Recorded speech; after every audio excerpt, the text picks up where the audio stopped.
એએમસીની બેદરકારીને કારણે દશામાની મૂર્તિઓની અવદશા જોવા મળી રહી છે। દફનાળા પાસે હજારોની સંખ્યામાં દશામાની મૂર્તિઓ મૂકીને ભક્તો ગાયબ થઈ ગયા। કોર્પોરેશને વિસર્જનની યોગ્ય વ્યવસ્થા ન કરતા હવે ભક્તોમાં રોષ જોવા મળી રહ્યો છે। તંત્રના ધ્યાને હોવા છતાં માત્ર 2 જ કુંડ બનાવાતા વિસર્જનમાં મુશ્કેલી પડી છે।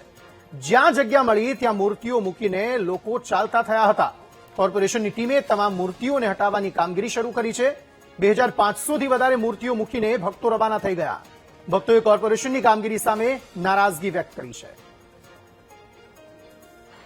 10 દિવસ ઘરે દશામાની પૂજા અર્ચના કર્યા બાદ ગઈકાલે રાતે તેની વિદાયનો સમય હતો અને તેમનું વિસર્જન કરવાનું હતું। અમદાવાદના અનેક સ્થળો ઉપર જે કહી શકાય કે દશામાનો એક મહોત્સવ યોજવામાં આવ્યો હતો। ઘરે ઘરે લોકોએ દશામાની મૂર્તિઓ પ્રસ્થાપિત કરી હતી અને તમે જે રીતના અત્યારે હવે આ દ્રશ્યો જોઈ રહ્યા છો, ડફનાળા પાસે આવેલા દશામાની મંદિર, સાબરમતી રિવરફ્રન્ટ નદી કિનારાના દ્રશ્યો છે કે જ્યાં જુઓ ત્યાં અત્યારે દશામાની મૂર્તિઓ જોવા મળી રહી છે। દશામાની અવદશા થઈ ગઈ હોય તેવા દ્રશ્યો અમદાવાદમાં અત્યારે હાલમાં સામે આવી રહ્યા છે। સાથે જ વાત કરવામાં આવે તો કોર્પોરેશન દ્વારા ફક્ત 2 થી 4 કુંડ બનાવીને જે સંતોષ માનવામાં આવ્યો હતો, પરંતુ વાત કરવામાં આવે તો આ જે પરિસ્થિતિ છે તે પરિસ્થિતિ ખૂબ જ વિકટ બની છે। કોર્પોરેશનની જે ટીમ છે તે તો અહીંયા હાજર છે, પરંતુ હજારોની સંખ્યામાં અહીંયા મૂર્તિઓ અહીંયા પડી છે। ત્યારે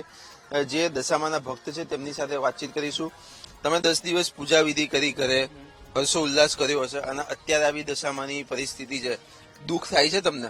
એક દુઃખની લાગણી અનુભવ થાય છે, કેમ કે આજથી છેલ્લા 30 વર્ષ સુધી પટની નવયુવક વિકાસ મંડળ દ્વારા એનું આયોજન કરવામાં આવતું અને તે પટની સાહેબ ઈશ્વરભાઈ પટની સાહેબ દ્વારા એનું આયોજન ખૂબ જ સરસ રીતે કરવામાં આવતું હતું।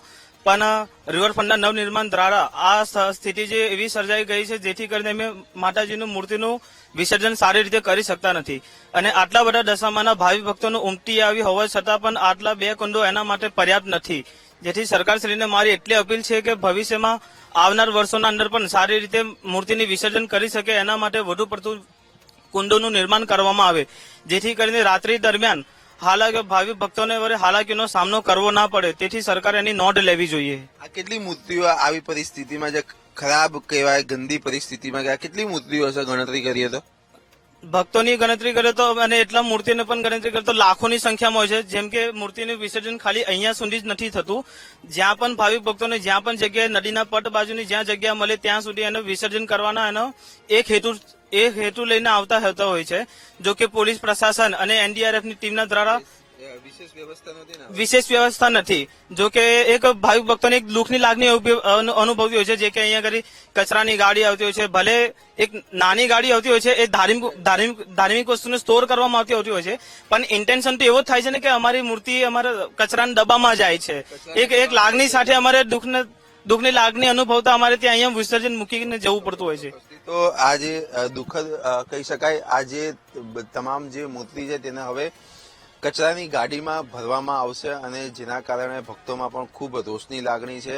આ કામગીરી અત્યારે કોર્પોરેશન દ્વારા તમામ જે મૂર્તિઓ છે તેને કચરાના ડબ્બામાં અત્યારે ભરવામાં આવી રહી છે અને ત્યારબાદ તેને અન્ય સ્થળ ઉપર ખસેડવામાં આવશે। ત્યારે કોર્પોરેશન દ્વારા જે અલાયદી વ્યવસ્થા કરવાની હતી તે અલાયદી વ્યવસ્થા કોઈ પણ પ્રકારની વ્યવસ્થા થઈ ન હતી, જેના કારણે હજારોની સંખ્યામાં મૂર્તિઓ બહાર જ રાખવી પડે છે, જેમાં ભક્તોની લાગણી પણ અત્યારે હાલમાં દુભાઈ રહી છે। ત્યારે આવનારા વર્ષોમાં કોર્પોરેશન જે રીતે ગણપતિમાં વ્યવસ્થા કરે છે તેવી જ રીતે દશામાના વિસર્જનમાં પણ વ્યવસ્થા કરશે કે નહીં તે જોવું રહ્યું।